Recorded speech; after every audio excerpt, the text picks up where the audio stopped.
Okay, bit of a different day today. Ugh, we've already had our tea. I'm not sure why I'm talking in the royal we. I think because I was Zooming with somebody in India. Very nice guy. And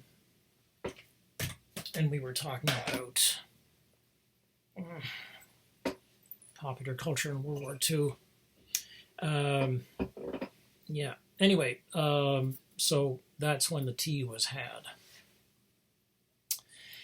You know, there's this great line in Song of Solomon by Toni Morrison.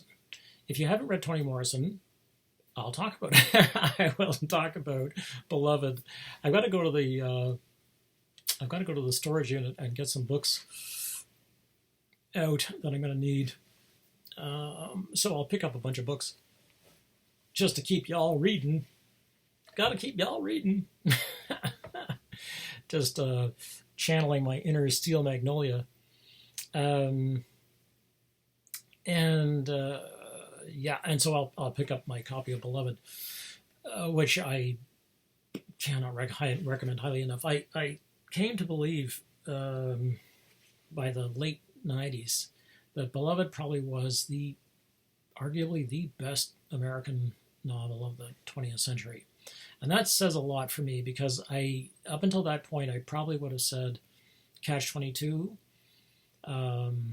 which is such a big book and incredible in so many ways. And you know what? I will talk about Catch-22. Yeah, okay. I've been trying to avoid war books. Anyway, and I will. But I mean, Catch-22 is also funny. It's George Clooney really screwed up with that series of his. I mean, he got a lot of it right, but anyway, wow, man, aggravating. Okay, so in Song of Solomon, the main character, protagonist, who was not very sympathetic, initially anyway, has to go on a journey to home, the South, basically, to discover the truth about him. It's a mythic truth, which is one of those things which is encoded in a song, and it's very well done. I mean, it's very well done. What am I talking about? It's an amazing, brilliant novel. I think her efforts were very fine. Oh, jeez.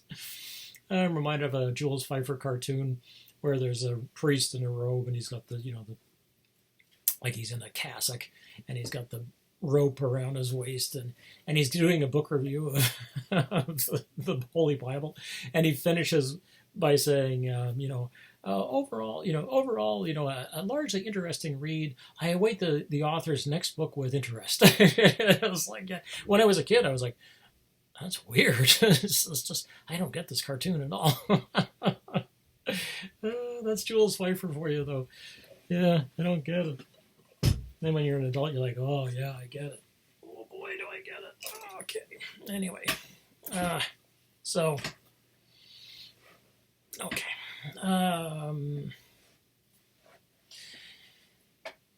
So in Song of Solomon, my memory is that it's the main character, whose name is Milkman Dead, which is, there's a huge history or story to that name, and as there are with all the names in Morrison. One of the most interesting names, actually, is in Beloved, where one of the most important, well, he's a very important character in the sense that his function, what he does for the other characters is very important. His name is Stampede, and it's brilliant, right? I mean, because that's he goes to he's trying to, I think his father is trying to register him as a live birth, basically, and the father is not literate. I mean, his father is a slave, and Stampede is a freed slave, is my memory of, as much as any African American could be free while there was still slavery, and even after there was slavery. And there were the Jim Crow laws instead. But so the father takes Stampede, the boy, or the child, I think, to be registered as an American.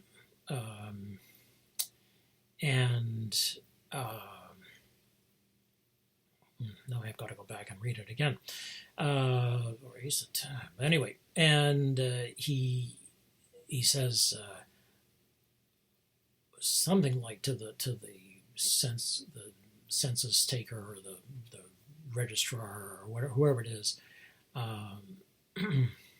something about, I can't remember exactly how it comes about, but he's got a notice or something like that he thinks has the boy's name on it, and the guy looks at it and says, "This says Stampede," and he's like, "Okay, I guess that's his name," and so he's called Stampede. I'm trying to remember if it's that or if he's been given a slave name.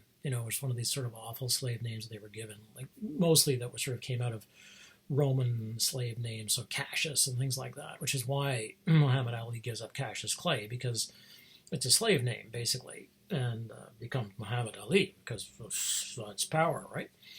The messenger of God. Messenger and beloved of God. So maybe it is, this is my second memory of it, is that Stampede is leaving the slave states for the free states. He gets into the free states and he's asked for his name. And he had, again, it's one of these things where my memory is he has some kind of notice on him, like that he's paid for a ferry ride across the Mississippi, or across one of these rivers, which is a natural boundary between a slave state and a free state. And it says Stampede, and he says that'll do fine. So he's known as Stampede. Anyway, the names are all brilliant. I will get this right. I do apologize to Morrison fans and to Morrison herself, although I know she just died. Because it's such a brilliant book. But and I'll get the name. I'll get the story behind Stampede. But Milkman Dead, D-E-D is how his last name is spelled. Has a girlfriend. He lives in the north. I think he lives in Chicago. Again, it's been a while since I read Song of Solomon. And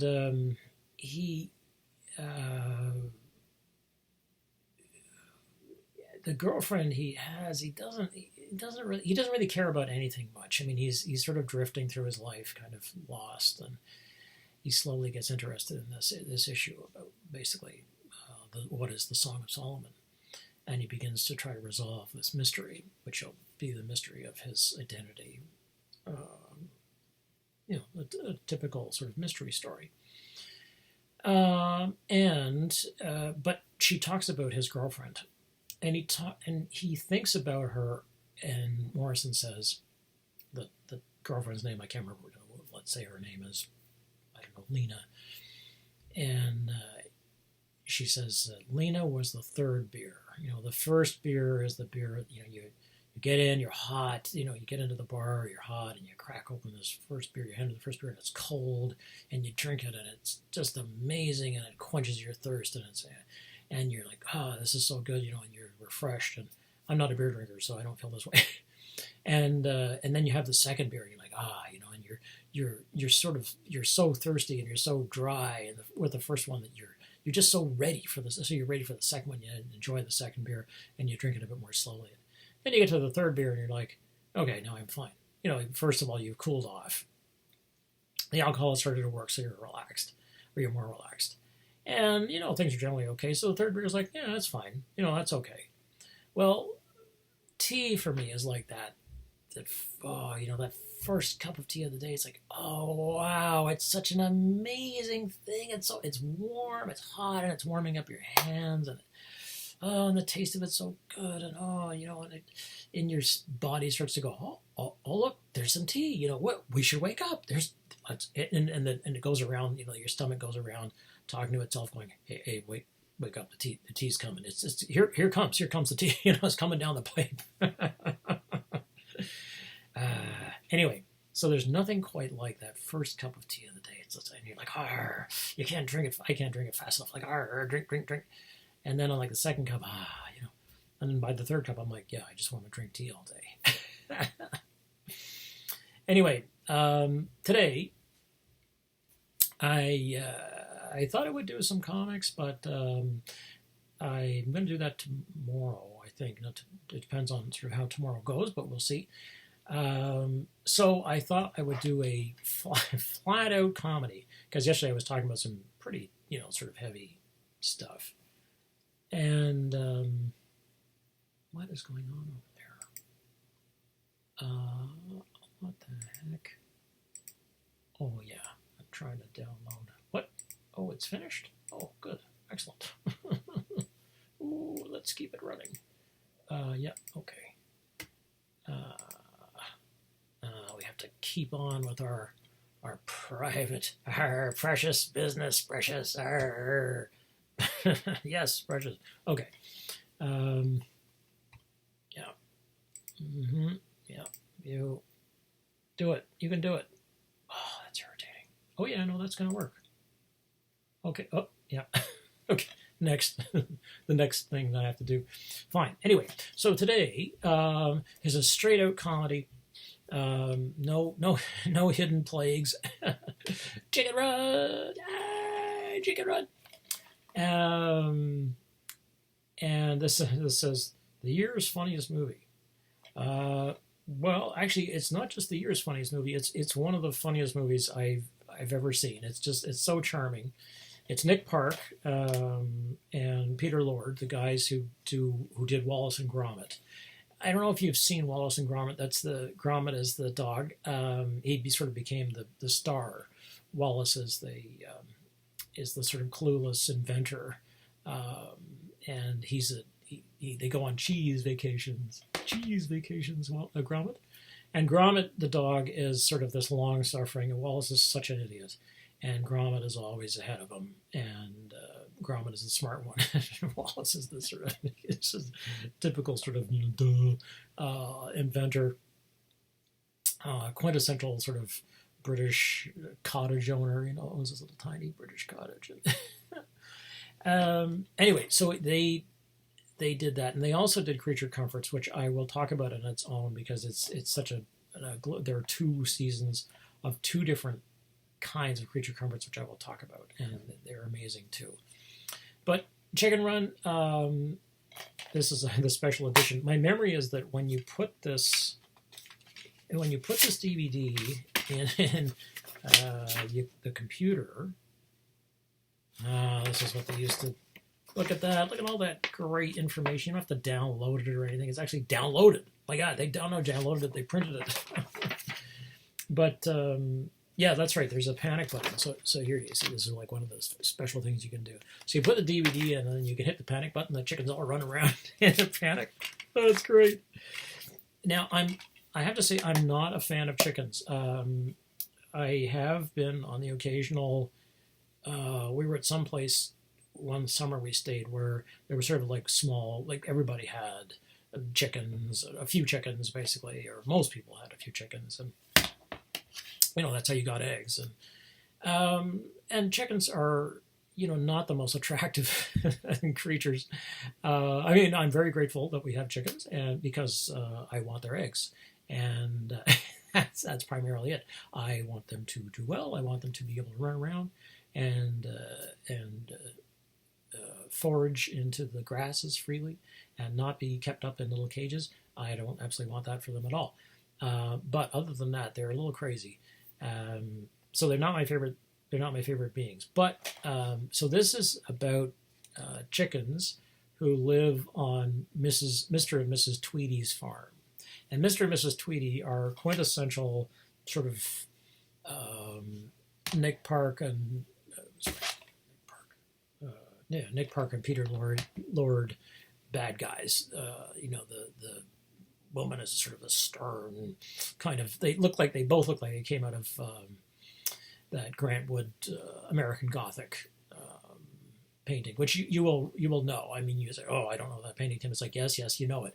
It's the very dour looking couple, and he's standing there holding his pitchfork, and she's standing there with this sort of frown on her face, like she hasn't gone to the bathroom in too long. It's been a long time since she went, and he's sort of got this look on his face, like it's been a long time since breakfast.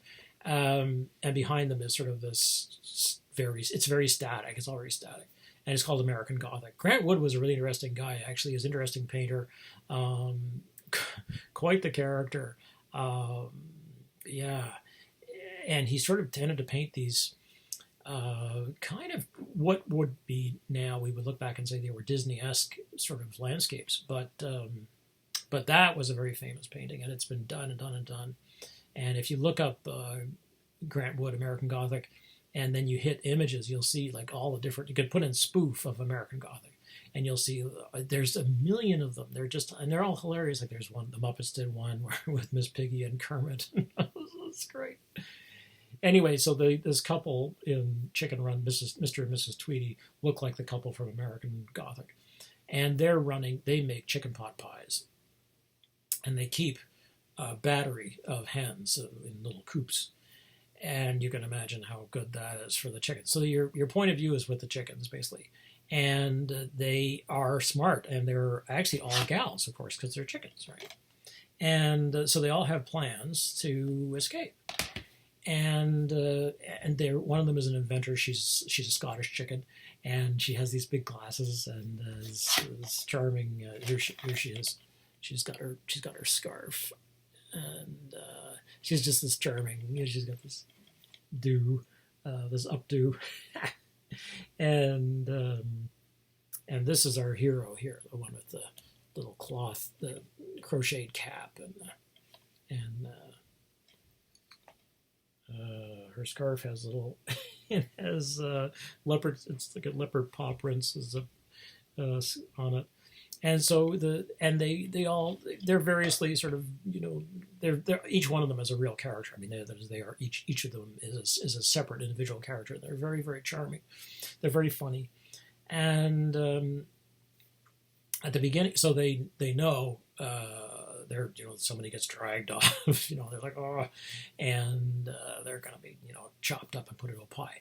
And then Mrs. Tweedy decides that they're going to automate. And so they get this new huge machine, and Park and Lord do a wonderful job with these sorts of machines. They like these sort of Rube Goldberg kind of invention devices.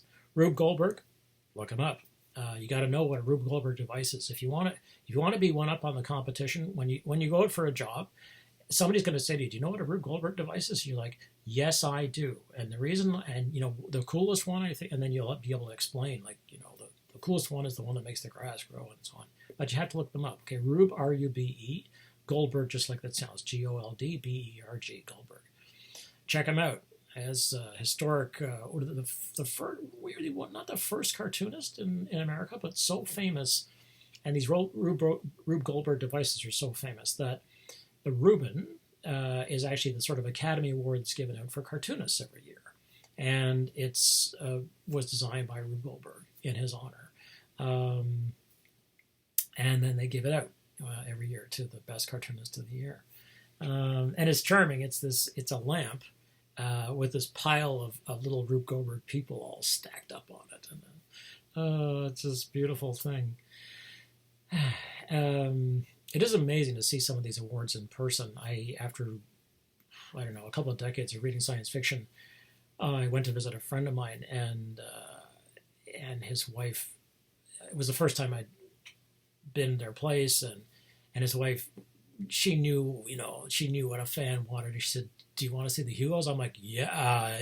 And so she took me over to the shelf, and there were all these Hugo Awards, because he's a multiple award winner. And I was like, "Oh my God, they're so beautiful. Oh, I never thought I'd see one, And she's like, "Do you want to hold it?" I'm like, "Yeah." Oh, she was so good to us. Oh my God. So she let me pick it up, and I was holding this thing. I'm like, "Oh wow, here's the Hugo Award for the Forever War." Oh my God. And the Hugo just looks like a typical phallic rocket ship. It looks like what they used to call a cigar ship. Because it just sort of looks like a cigar with fins, which is sort of what people thought spaceships would look like for the first kind of 20 years of spaceship design. Like Tintin's rocket, the checkered red and white rocket. That's sort of what the Hugo looks like, very similar. but it sits on they're metal. It's a steel sculpture, and it sits on a wooden base, and it has the name a plaque which is engraved. Joe Haldeman, a forever war. So there I was visiting the Hallemans, and Joe was like, yeah, fine, it's whatever. See how you want to handle it. You want to handle the Hugo, that's fine with me. Like, what about the nebulas? Oh yeah, and the nebulas are beautiful. There's chunks of glass, and they have inside them different nebulas. Each one is different, right? Because they don't mass produce these. They're made by glassblowers, and they make these nebulas. It looks like a nebula. It's made of glass or bubbles and colors, and then it's inside a chunk of glass. They're beautiful. Anyway, so there you go. Happy, a little fan, happy at last. It was an amazing thing, though. So the Hugo Award. The Reuben. Anyway, so they get this big machine that is going to make pot pies, and they can see that their slaughter is coming. The chickens are like, oh no, because they're brighter than the farmer, Mr. Tweedy, who's a bit of an idiot. And the farmer has a dog, and the dog is sort of another Gromit character. Like, the dog is like, yeah, he knows something's up, and he's on to the chickens. And Mrs. Tweedy is oblivious. She's just a sadist. And Mr. Tweedy is, he's not that bright, but he's suspicious. So it's very charming. So they move this big machine in. They're going to start making pot pies at a mass rate, which means they're all going to get slaughtered. So it's sort of like this. So at that point, they start designing how they're going to get away. And at that point, Rocky arrives, and I'm not a Mel Gibson fan anymore. When I was in my 20s, I was a huge Mel Gibson fan because of Mad Max and The Road Warrior, and eventually Mad Max 3, what the hell was it called? Thunderdome, Beyond Thunderdome. And then the Lethal Weapon movies, which were fun, and, he was a crazy guy, and, and so on. But then, came all the anti-Semitism and the crazy religious stuff, and what was that? Passion of the Christ. Is like, oh please, this is S&M for Christians. Like, come on, give me a break. Like, what the, an Apocalypto. It's like, oh please, this is, And then he looked like Moses with those big. I mean, the guy is nuts. Like, he just went crazy. I mean, I think this is sort of what happens to people who make too much money. They stop being human beings, and they effectively become aliens. So when people say, is there alien life on Earth? It's like, you bet there is. Most of it's in Hollywood. They all have way too much money. They stopped having human emotions a long, long time ago. And they believe they're fundamentally, I think, immortal. It's terrible. It's like the worst of, in some ways, the worst of who we are. And who do we ask for advice? These idiots, It's like unlike their Brit suit and actually know how to act, these people never learned how to act. Oh, God, it's not as though they write the material. If you want to talk to the people who are intelligent, talk to the directors and the producers, the writers, the editors, the people who actually have a hand. And, you want to talk to the person who's the philosopher, it's going to be the writer, Who's the person that, figures out how to make that philosophy come to life? It's the director, right? Anyway, whatever. But the first thing we do is, we want to see we want to ask the tinsel about the tree. It's like, what? It's ridiculous. So we ask actors, what they think of the structure of the tree. They're like, well, it was a lot of fun to do. I got to work with my friends who also have a lot of money, and we're all clean now. We're not doing drugs this month.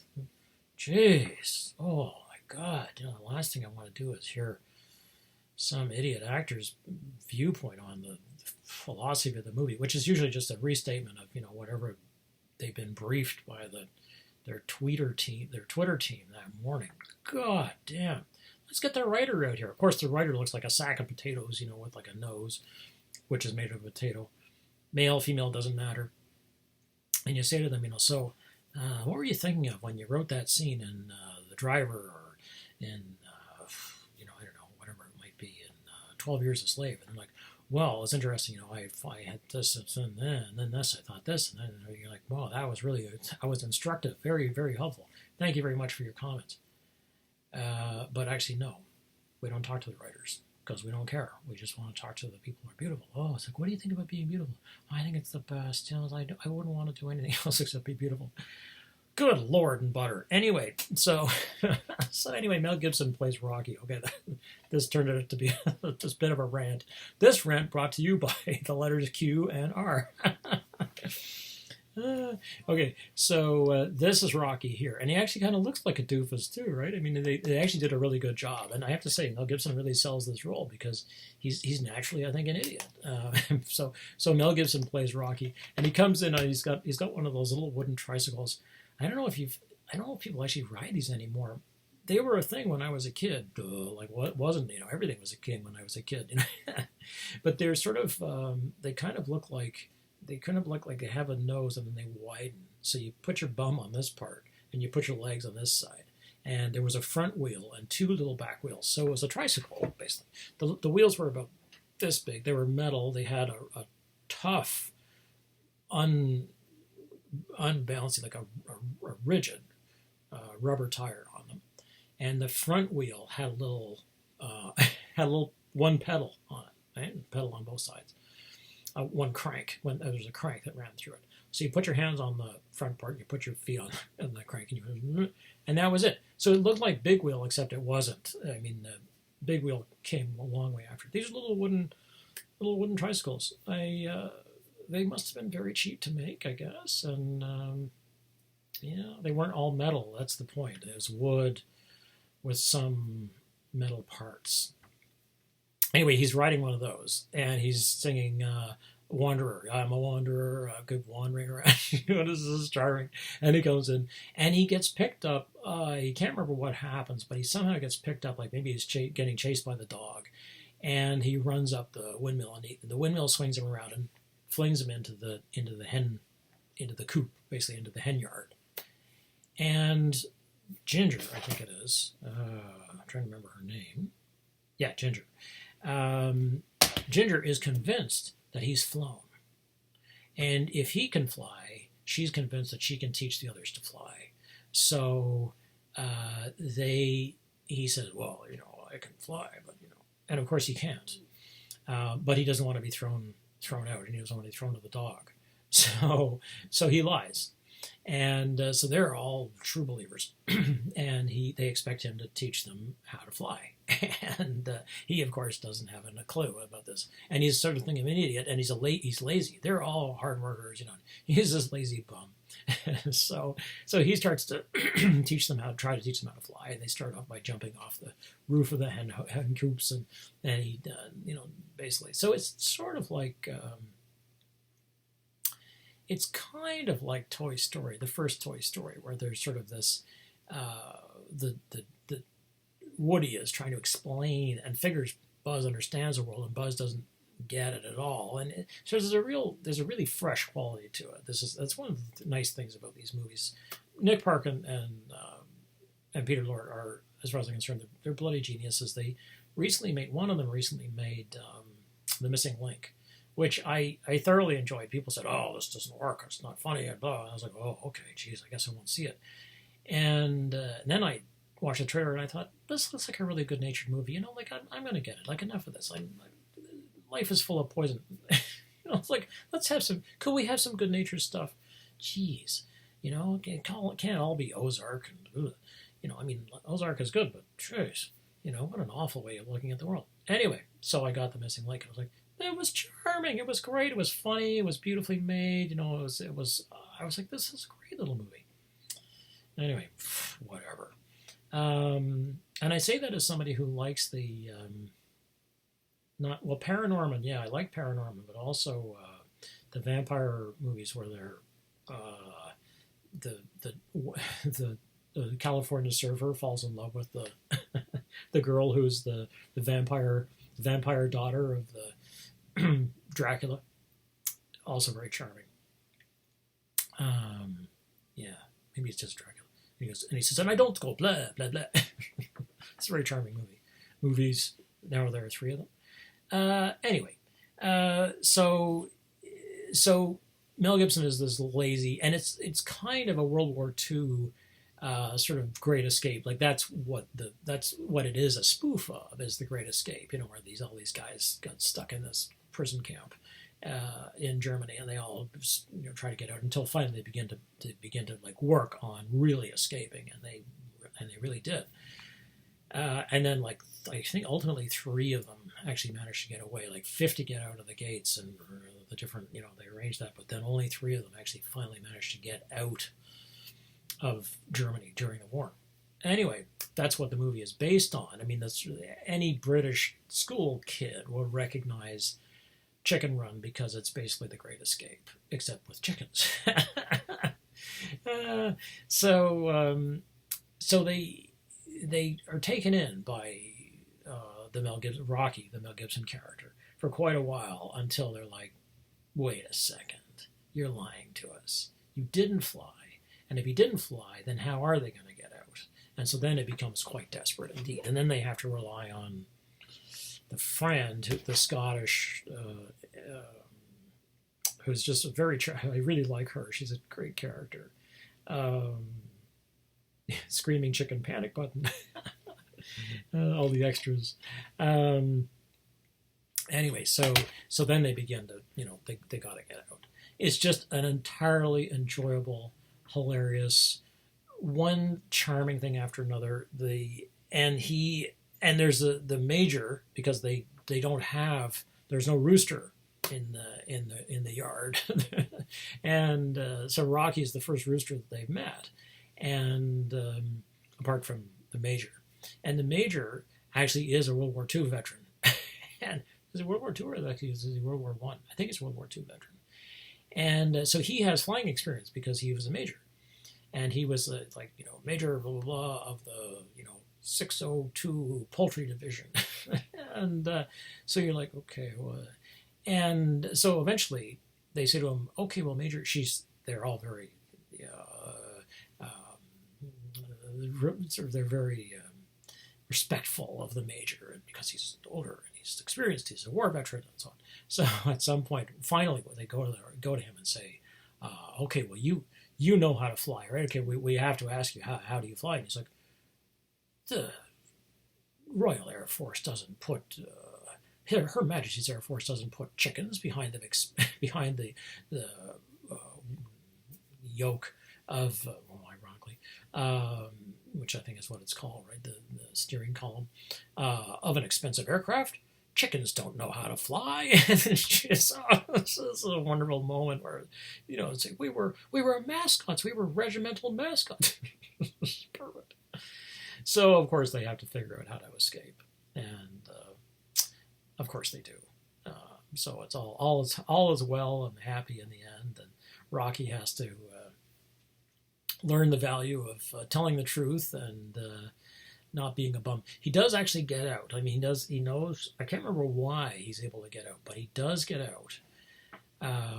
They don't want to just have one of them get away. They all want to get away because they're not prepared to go unless everybody can go. And it's this very interesting commentary on selfishness, basically. And it's a sort of typical. It isn't just commentary on, I think, gender, but also it's a commentary on the way the British understand things and the way the Americans understand things. And in American television or American movies, the individual is the most important thing. And basically, it's every person for himself, every man for himself, especially in the war movies. But in the British war movies, it's about the group. And you see that particularly in Bridge on the River Kwai, which my mother was asking me about the other day because my father used to quote the Japanese camp commander because they're building the Burma Road. I mean, right? This really was an atrocity. I mean, they just killed thousands of people, killed thousands of workers, or British, all kinds of workers, Indonesian workers, British workers, Canadian workers, American, all kinds of people were killed. Chinese people were killed in the building of the Burma Road, the Burma Railroad, and it was just a slaughter. I mean, it went on for years. And you weren't going to survive in the jungle. Nobody was going to survive these conditions.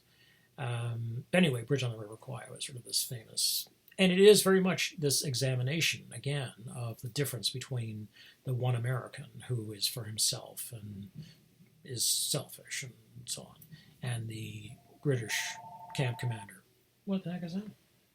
I better take that. Hold on a second. Okay, newly back from the front. And some piece of software has loaded. Anyway, yeah. So in Bridge on the River Kwai, the Japanese commander and the British colonel, played by Alec Guinness, who will be Obi-Wan Kenobi, so you'll all recognize Obi-Wan, who doesn't have the powers of the Force. I wish he did. He wishes he did. But he basically he thinks he strikes a deal with the Japanese camp commander. And it's a struggle. I mean, it's an interesting picture of people in the Japanese prisoner of war camps, which were basically slave camps, effectively. Also interesting for that is my memory is that Monkey Planet. I'm pretty sure this is the same issue that Pierre Boulle, who wrote Monkey Planet, which became Planet of the Apes, is really about. My memory is that Boulle, I think, was also a prisoner of war on the Japanese road, on the Burma road, and that his experience with essentially the slavery that the Planet of the Apes is, or what is it? It's called Planète des Singes, right? Which is literally Planet of the Apes. But it was initially translated, or the title, I think, was initially Monkey Planet when it was translated for North American audiences and for British audiences, where it was quite popular because it was understood to be a discussion of the apes really were the Japanese, and the humans, of course, were human. So the slavery, the way that the apes enslaved the humans was exactly this. That the foreign devil, in this case, the Yellow Peril, as they were called, as the Japanese were called. Well, that was also the Chinese. Had enslaved true human beings. Yeah. So my memory is that that's also what that originally was about. Same thing. Anyway, Bridge on the River Kwai. And the colonel goes to the camp commander, who, of course, is ashamed because the camp commander is enraged and ashamed because he's running this prison camp instead of fighting. And the idea of having to be a prison guard, it's like, they don't want to be a prison guard. They wanted to be warriors. They weren't raised to be prison guards.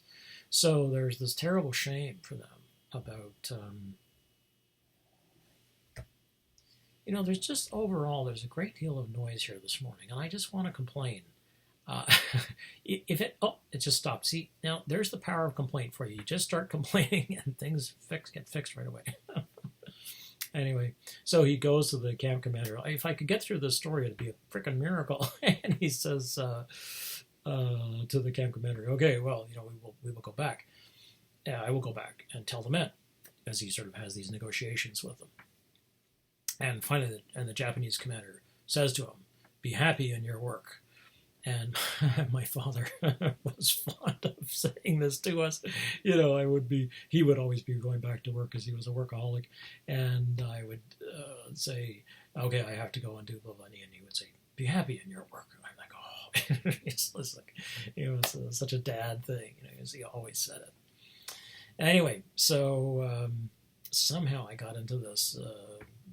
Where did this come from? So it's sort of the same era of sort of wartime movies. But anyway, this isn't in any way a war movie. It's just a funny, charming, hilarious. Oh yeah, the reason I got into this was the differences between the Brits, who, so the Alec Guinness character, the Colonel, wants them to escape all of them. And the American is happy to escape one of them. Like, he just wants to get out. And he's like, okay, Semper Fi. which in the army slang at the time basically meant "fuck you, Jack, I've got mine." I mean, basically, although it's supposed to mean, it does mean "semper fidelis." It's the short form of "semper fidelis," which is the Marine Corps motto, right? Always faithful to America. Really, is the overall sort of picture. But by the time World War II came around, Semper Fi really meant "fuck you, Mac." And so people would say, so you're gonna come and help us out? Semper Fi is like, I am not. I'm not going to help you out.